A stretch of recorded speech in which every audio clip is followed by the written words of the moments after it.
جب شادی کا وقت ہوتا ہے، جب نکاح نامہ ہوتا ہے تو اس کے اوپر بھی جو ہے وہ ہمارے ہاں لوگ اتنا زیادہ دھیان نہیں دیتے،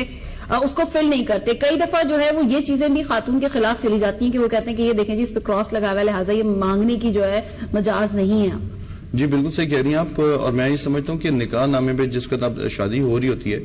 ہمارے معاشرت یہ رواج میں شامل ہے کہ ہم لوگ جہیز وغیرہ دیتے ہیں، تو اس جہیز کا ذکر میں تو یہ سمجھتا ہوں کہ نکاح کے اندر ایک خانہ ہونا چاہیے جس میں وہ جہیز آیا، جہیز دیا گیا ہے اور دیا گیا تو کتنی مالیت کر دیا گیا، اس کا باقاعدہ ذکر ہونا چاہیے. یہ فارمیٹ ہے جو ہم نے 1961 میں ڈرا کیا تھا نکاح نامے کا، یہ اب 2019 ہے تو اسے تبدیل ہونا چاہیے. اور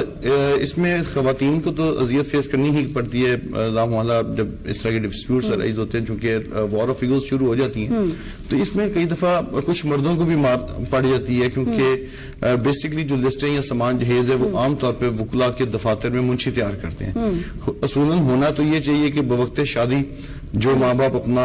جہیز کا سامان دے رہے ہیں اس کی ایک باقاعدہ لسٹ بنائیں اور اس پہ دولہا یا دولہا کے والد کے سائن لیے جائیں اور ایک کاپی دولہا یا دولہے کے والد کو دی جانی چاہیے. خدا نہ خواستہ، حالانکہ یہ شادی کے وقت کوئی بھی نہیں سوچتا کہ اللہ نہ کرے یہ شادی ٹوٹ جائے گا، لیکن حقیقت پسندی کا یہ تقاضا ہے کہ اس وقت آپ اس ڈیٹیل بنائیں اور دونوں فریقین اس پہ اپنے اپنے گواہان کے ساتھ سگنیچرز کریں اور یہ ہونا چاہیے. ٹھیک. اچھا حمزہ صاحب، آپ کیا کہیں گے کہ اس طرح کی صورتحال ہو جائے اور